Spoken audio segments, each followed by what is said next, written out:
नमस्कार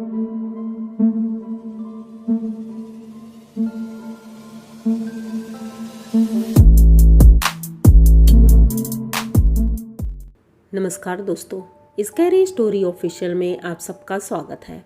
आज की कहानी की तरफ बढ़ने से पहले चैनल को सब्सक्राइब कर लीजिए और अगर कहानी अच्छी लगती है तो प्लीज़ लाइक एंड कमेंट करना मत भूलिएगा।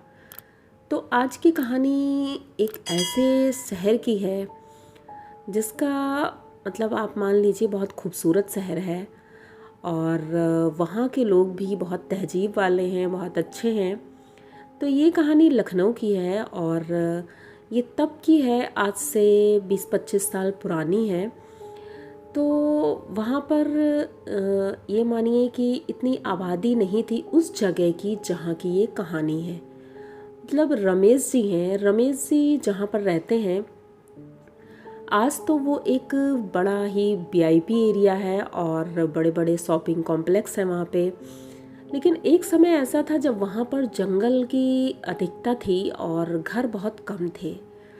तो अब तो वो जॉब करते हैं अच्छी और कोई कमी नहीं है, लेकिन उस टाइम पे उनको मतलब उनका काम सिर्फ यही था, स्कूल में एक पढ़ाते थे और ट्यूशन वगैरह पढ़ा लेते थे जिससे उनकी घर की कमाई हो जाती थी थोड़ी बहुत।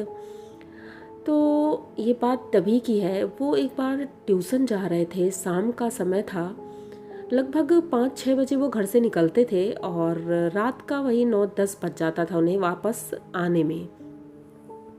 तो आज जब वो घर से निकले तो उनकी तबीयत कुछ ठीक नहीं थी, तो उनकी वाइफ ने बोला कि आज छुट्टी कर लो भाई, तबीयत ठीक नहीं है तो आज मत जाओ, वैसे भी रोज़ तो जाते ही हो, कभी ना कभी छुट्टी की भी ज़रूरत होती है। तो रमेश जी बोले कि भाई बच्चों के एग्ज़ाम्स चल रहे हैं तो मैं छुट्टी नहीं कर सकता हूँ, उनका लॉस होगा। तो वो बोलती ठीक है अच्छा। अब ये साइकिल से चल दिए थे और 3 जगह ट्यूशन जब पढ़ा चुके तब लगभग 9 बज चुका था और टाइम आज ज़्यादा लग रहा था क्योंकि एग्ज़ाम्स थे। तो जब 2 जगह अभी बाकी था तो उन्होंने सोचा कि ऐसा करते हैं, थोड़ी थोड़ी देर वहाँ पढ़ा देंगे क्योंकि तबीयत भी ठीक नहीं लग रही है। अब एक तो वो जंगल का एरिया, वहाँ पर अंदर लाइटें भी नहीं थी क्योंकि मेन रोड पर घर नहीं थे, वो अंदर जा कर के थे। तो वो साइकिल से जा रहे थे और एक रास्ता ऐसा था जहाँ पर दिन में भी बामुश्किल ही कोई गुजरता होगा क्योंकि बहुत ज़्यादा जंगल था। लेकिन अब इनको जल्दी थी क्योंकि सोच रहे थे जल्दी जल्दी ट्यूशन पढ़ा देते हैं तो शॉर्टकट ले लेते हैं। उस शॉर्टकट के चक्कर में आज रमेश जी उस रास्ते से गुजरने लगे। जब आधे रास्ते पहुँचे तो उन्होंने देखा वहाँ पर एक छोटा सा मंदिर हुआ करता था, बहुत छोटा सा था। और उस मंदिर के पास रात में कोई दीपक जलाता था। अब रात को एक या फिर शाम को कोई जलाता था क्योंकि जब ये कभी वहाँ से गुजरते थे तो इन्हें दीपक जलता हुआ दिखता था जिसकी वजह से रोशनी रहती थी। लेकिन आज वहाँ कोई दीपक नहीं जल रहा था तो इन्होंने सोचा शायद मुझे ज़्यादा लेट हो गया है क्योंकि दीपक तो शाम को ही कोई जलाता है। तो जब उस मंदिर से थोड़ा आगे बढ़े तो उन्होंने देखा वहाँ कोने पर एक औरत खड़ी है और अकेली खड़ी है, कुछ हाथ में भी नहीं है उसके। मतलब अब आप लोग समझ सकते हैं कि रात में औरतें अगर बाहर निकली हैं, उस टाइम पर शौचालय वगैरह भी ज़्यादा नहीं होते थे। तो वो गरीबों की बस्ती मतलब इस तरह की थी, वहाँ पर उन लोगों के पास ना तो ज़्यादा पक्के घर हुआ करते थे और ना ही शौचालय हुआ करते थे। तो इन्होंने सोचा शायद कोई औरत रात में इसी वजह से निकली है। तो ये एक बारी मतलब सोचते हैं कि ये औरत यहाँ खड़ी क्यों है, क्योंकि वो घूंघट मार के चुपचाप खड़ी थी। लेकिन एक बात थी कि उसके हाथ में कुछ नहीं था, मतलब जैसे कोई बोतल लोटा कुछ तो होना चाहिए उसके हाथ में। अगर वो शौच के लिए नहीं आई थी तो फिर वहाँ क्या कर रही थी, क्योंकि इतना घना जंगल था, अकेले उस औरत का वहाँ खड़ा रहना ठीक भी नहीं था क्योंकि सेफ्टी नहीं थी वहाँ।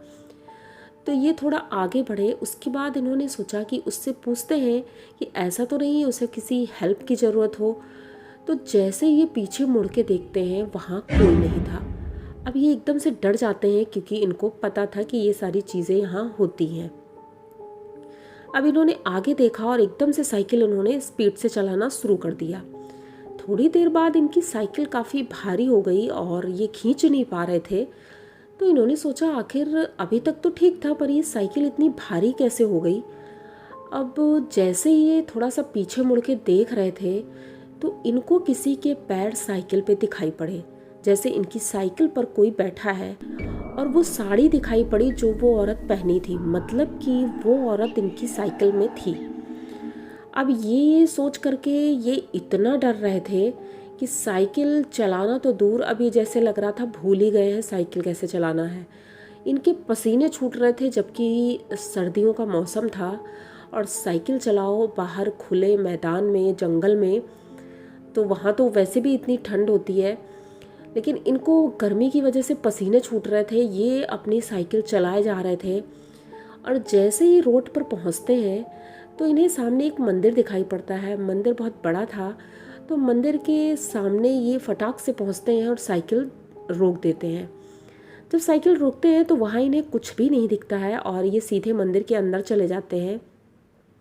उस वक्त मंदिर बंद हो चुका था, तो वहाँ पुजारी जी जा रहे थे बंद करके, तो उनसे ये मिलते हैं और बात करने लगते हैं। तो पुजारी जी पूछते हैं आखिर क्या बात है बेटा, तुम इतना परेशान क्यों लग रहे हो। तो रमेश जी ने पूरी बात पुजारी जी को बताई। तो पुजारी जी ने कहा बेटा तुमने गलती तो की है, उस रास्ते से तुम्हें रात को नहीं आना चाहिए क्योंकि वो रास्ता सेफ़ नहीं है। अब थोड़ी देर यहाँ पर विश्राम करो और हनुमान जी का प्रसाद ले लो। पंडित जी ने प्रसाद देते हैं, वो प्रसाद खाते हैं। उसके बाद जब वहाँ से निकलते हैं वो एकदम अच्छा फील कर रहे थे और साइकिल भी अब अच्छे से चल रही थी। तो वो वहाँ से सीधे अपने घर जाते हैं और घर जाने के बाद अपनी फैमिली को जब बताते हैं तो सबका वही हाल था। डर की वजह से सबकी हालत ख़राब हो गई थी।